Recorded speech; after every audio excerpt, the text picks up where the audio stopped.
What's up, YouTube? Welcome back to my channel, or this is the first video that you're seeing, and welcome to my channel. And as you can tell from the title of this video, today I'm going to be telling you guys my story, the story of my life. The reason I'm going to be making this video is because I have been through certain stuff in my life that I personally feel has molded me into the young woman that I am today, and I've alluded to some of that stuff in past videos.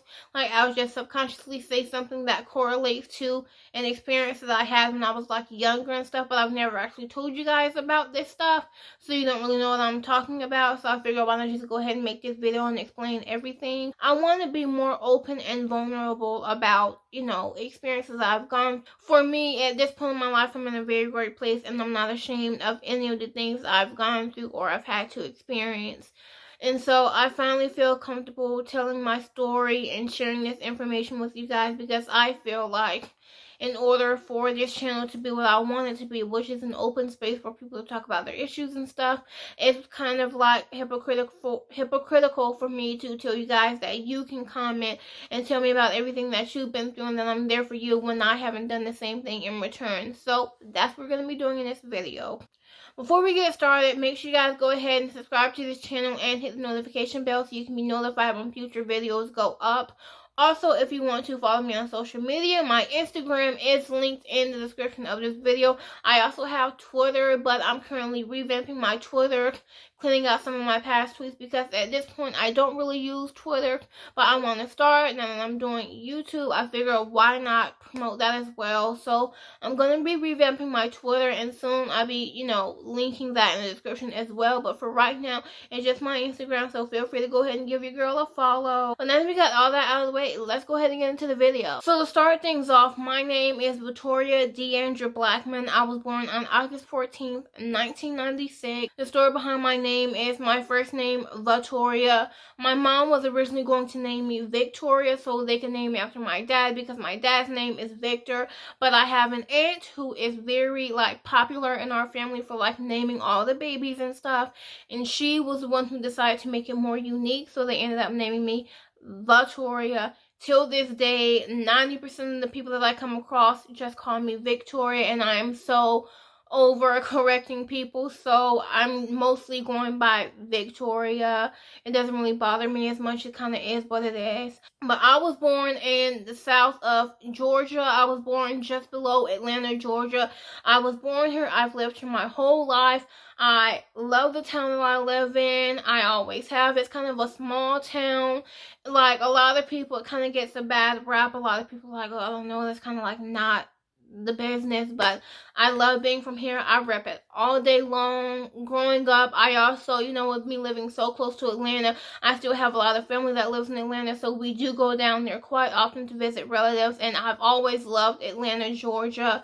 Every time I go down there, I just feel so at peace and at home, and it's just, I have a very special connection with Atlanta, so I've always loved being down there.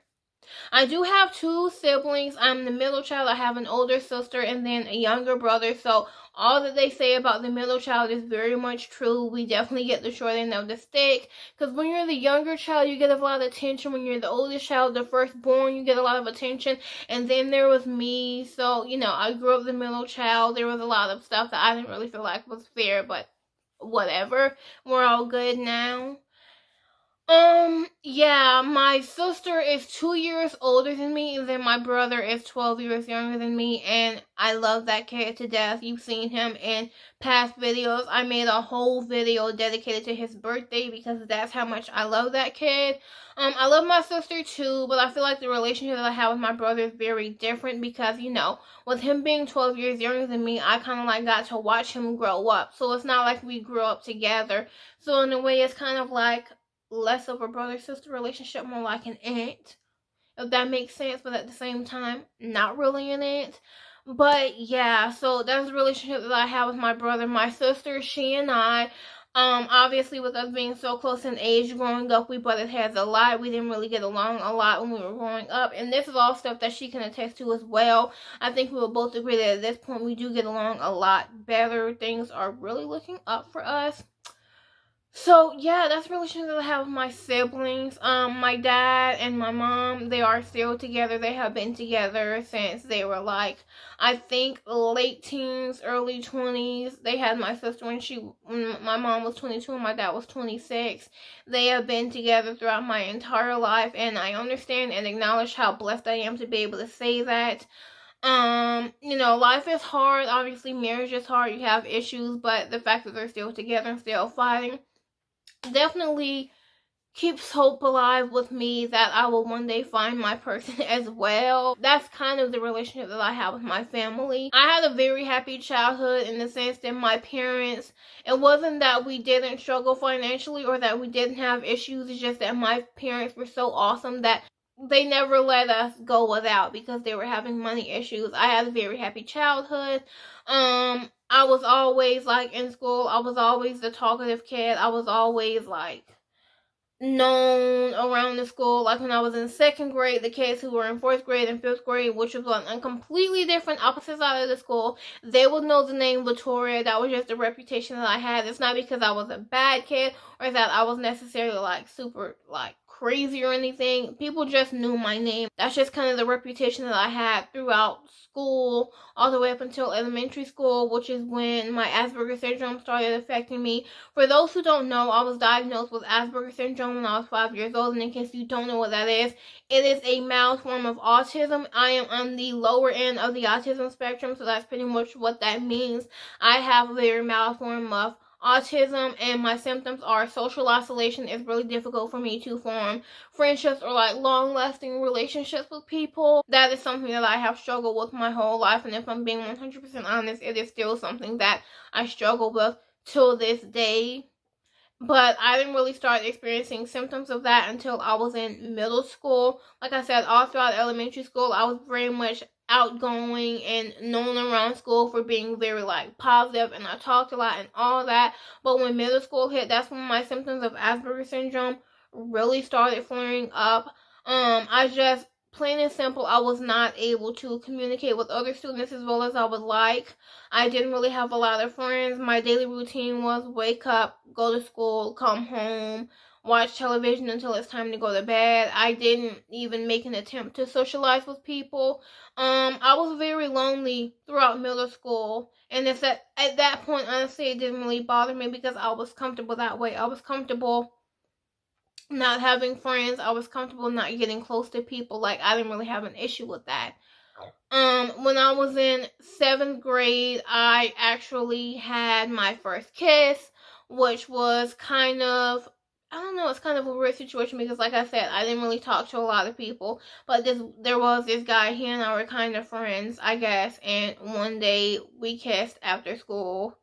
That's kind of just how it happened. But yeah, that situation lasted for about a week, and then I was back to being lonely. Like I said, all throughout middle school, I was definitely okay with the way that things were. But when high school came around, that's when I really started to notice how different I was to other kids. It was most when I was in 9th grade, I was just very much aware of how kids around me were like huddled up in groups in the cafeteria and talking to each other and having friends and stuff. And I was over there in the corner by myself, not talking to anyone. And I knew that I had Asperger's syndrome. I discovered that when I was around 13 years old. My mom finally told me. So it's not like I was clueless about it. I definitely knew where my struggles with socializing came from. I knew why I didn't have any friends. But it was only just now starting to actually bother me that I didn't have friends, I didn't have a social life. When you're in high school, that's like the time in your life where you're starting to figure out who you are and you're experiencing love and relationships and friendships and all this stuff. And I didn't have any of that. I was very much delayed in that aspect, which, now I'm okay with. I understand that my story is just a bit different than others, but at the time it really started to affect me greatly. And actually, also, not even just not being able to talk to people, people did notice that I was very different in the sense that the way I just viewed things was very much different than them. I've always been very mature for my age, I think, and so I thought I was always like the kind of person to think things through, think about the consequences of stuff. I was very boring in high school when kids would talk about how they're gonna go smoke weed or drink after school, and I'd be like, well, you know, what if you get arrested? Like, what if the cops show up and you get arrested and you have to explain to your parents, and you're a minor, so you probably won't go to jail, but you have to pay like $1,000 fine. Like, I was that kid. I was that annoying kid that would always think things through. I just never really saw the point in risking stuff, or like, I mean, obviously that's a part of the high school experience, but I never really got that, because in order to have desire to experience stuff like that, I think it's really important to also have friends and people to experience that with you. But I didn't have that, so naturally that's just not something that I was interested in. But aside from the Asperger syndrome, I was also very much picked on and made fun of throughout high school. The number of times that I ended up calling my mom, begging her to come pick me up because kids were being mean to me, I literally can't even count them. Looking back on it now, I actually can remember how it affected my sister as well, because we were in school at the same time, and so she would always stand up for me, and people would always come and tell her when other kids were making fun of me. So I definitely realized that it wasn't just something that affected me, it also affected my entire family. When your mom has to come to school and sit with you in the principal's office while you're crying about how you are being picked on and how you just want to drop out of high school and leave it all behind. It's a lot to take on as a parent. And I feel like now that I'm older, I really understand how what I was going through was also stuff that they were going through as well. When your kid is being picked on and bullied and they want to drop out of high school, that's stuff that affects you as a parent as well. And I didn't realize that until obviously now I'm older. As I progressed into junior and senior year, my issues with being bullied just got a lot worse. Junior year for me specifically was a pretty dark time in my life, not necessarily. Like, I don't want to say, there were a few times that I did contemplate suicide. It was really a lot for me to deal with me having Asperger's syndrome and not being able to talk to kids the way that I wanted or make friends with the way that I wanted. I just started wondering if things were always going to be this way. Was I going to wake up one day and be 50 years old and realize that I'm not married, I don't have kids, I don't even have friends, because I don't know how to start a basic conversation in order to gain all that stuff. And so thinking about that, it did lead to me having thoughts of what's the point of being alive if I can't even live life the way that a person is supposed to live life.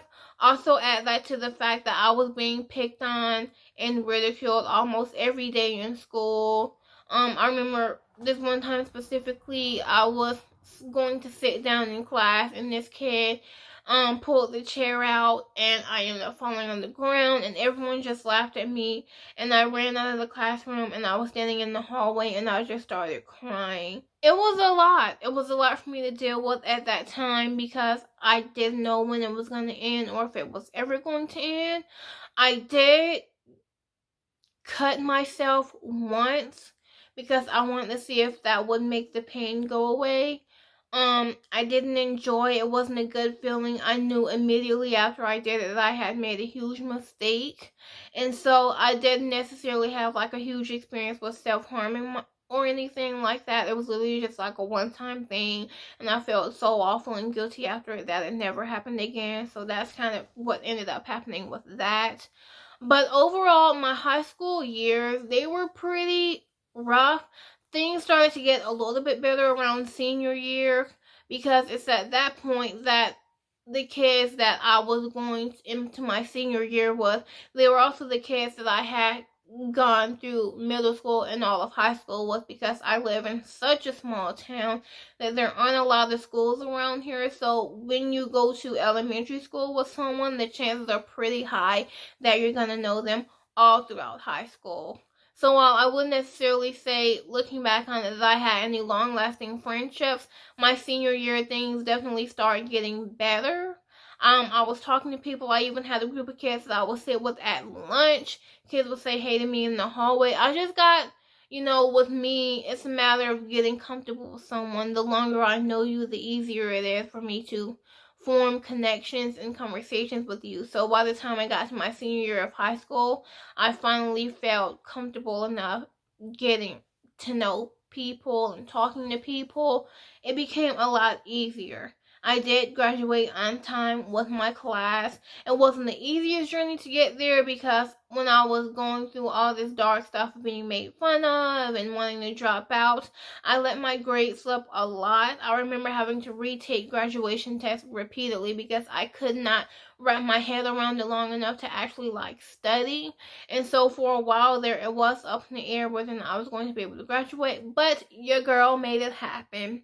I graduated high school with my class. Everything was great. I ended up going to college right away. I went to technical college. I made a video a while back about why I still live at home, and in that video I kind of explained how, at the time with me being 18 years old, I wasn't ready to be on my own yet. I wasn't ready to go stay on the college campus. And at the time, what I wanted to go to school for, which was film technology, they had a program that was offered at the technical college that was very close to my house. So for me, it was a no-brainer. I didn't really anticipate how different college was going to be compared to high school. My first semester, I ended up failing 3 out of 4 classes. Not intentionally, if I'm being perfectly honest. I probably didn't put as much effort as I could have, but at the same time, it was a lot harder than I thought it was going to be. If I'm being perfectly honest, throughout high school, teachers were a lot easier on me because they knew the issues that I had with autism and stuff, and so I was kind of expecting the same thing around with college. I wasn't really expecting to be given so much work. But that's what ended up happening, and I take full responsibility for it. But when I had to tell my parents that I had failed my first semester, I'll never forget that moment. They were so disappointed in me, but they did end up paying for it the second semester, which I did so much better at. So yay for me. Did a lot better the second semester. Overall, my experience was college. It was supposed to be a 2-year program, but it ended up being a total of 4 years because I was also dealing with a lot of anxiety and I want to say borderline depression, because at the time, everyone that I was comfortable with in high school, they were all off at universities and staying on campus. So all the kids that I was going to college with, they were all very new, and I didn't know anyone, and so I didn't really talk to anyone. And at that time, things started affecting me, I feel like, worse, because now I'm 18 years old and I'm 19 years old, and so it's harder to be at an age where you should have friends and you should be developing your own life, but I didn't have that. And so for me, it was really difficult at the time. I think there were 2 more semesters that I had failed classes, and I eventually got to the point where I had to take out student loans in order for me to be able to even graduate college. I did end up experiencing a little bit of romance, I think. There was a couple of guys that I really liked throughout my college experience, which is a first for me. I didn't really care about the boys I went to high school with. Okay, I cared about a few of them, but in college, honestly, I wasn't really open to the idea of having a boyfriend until I hit college. So, but at the same time, most of the kids that were in my college classes were 30 years old or 40 years old. So there's that. When I did find myself in romantic situations throughout my years of college, I never experienced what I thought was love. And so, yeah, to that point, I don't think I've ever really been in love, which I guess it's okay. Like I said, everybody's journey is different. But for me, college, as hard as it was for me to get through high school, getting through college was 10 times worse. But it did end up happening. It took a little bit longer, but I eventually graduated in May of 2018 with my college degree. I got an associate's degree in film technology, which till this day I still have yet to put to use. I am planning on doing stuff with that. We're going to talk about that in future videos. But yeah, at this point, I have yet to use my degree. As soon as I graduated college, I finally decided I was ready to start working. I had never had a job until this point because I had gone through a lot in my life. I didn't really, honestly, with me still living at home, I didn't really feel the need to work.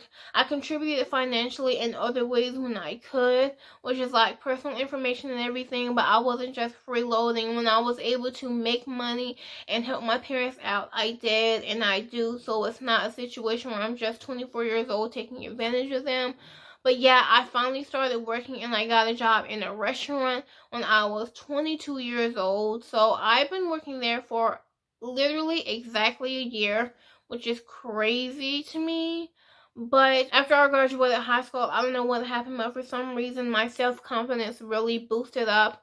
I finally started to feel pretty and good about myself, and I finally felt like I was headed somewhere in my life. When I was 22 years old, I had an accident where I ended up burning half of my chest, and that really diminished my confidence in myself. Until this day, I still have to wear this compression top, which, as you can tell, covers my entire chest area, and it covers all of my arms. Well, not all of them. It's pretty long in length, so till this day, I still can't wear certain outfits. The outfits that I like to wear that make me feel confident and beautiful, I can't wear those anymore. So for a while after the accident happened, I did find myself getting depressed again because I was finally feeling confident about myself, and this happened. But it is what it is. Stuff happens. I'm back at the point in my life where I do feel great about myself again. Like being where I am now, I feel very happy and I'm so looking forward to the future. I understand that I'm not at a point in my life where most 24-year-olds are at this point, but that's okay because everyone's story is different and my story is still being written. So there might end up being a part 2 to this video a couple of years in the future, because at this point I honestly don't know what's ahead of me. I know what I want to be ahead of me, and I know that I'm going to work my butt off to try to get there as much as possible. But for the most part, I'm really happy with where I am, and where I am is 24 years old, still living with my parents. I have a job, I have my own car. I am slowly gaining independence, slowly trying to become my own person. It has been a crazy journey this far, and I know it is only going to get crazier because I am growing up and I am learning about life and I'm learning how to become an adult, and it is terrifying. But it is what it is, and I'm excited for the future, and I'm even more excited to share the future with you guys. So that concludes my story. We made it all the way from August 14th, 1994 to October 5th. Technically October 6th because it is 1 a.m. I don't know why I always wait until 1 a.m. to film videos, but it is October 6th, 1 a.m. I am 24 years old and I'm still trying to figure out what I'm doing with my life, the same way most people are still trying to figure out what they're doing with their life. It's crazy, it's hard, life is full of mysteries and wonder, but that's part of what makes it interesting. Anyway, I am so tired. I have been trying to make this video all day long, trying to figure out the right way to piece it together, but I decided to just do what I normally do. Just sit down and talk to you guys like a normal person. I don't know why I always have to make everything so difficult. But anyway, thank you guys so much for watching this video. Please be sure to like, comment, and subscribe. And if you push the notification bell, you'll be notified every time I post a video. Thank you so much for all your love and support. It means the world to me, and I will see you in the next one. Bye, guys.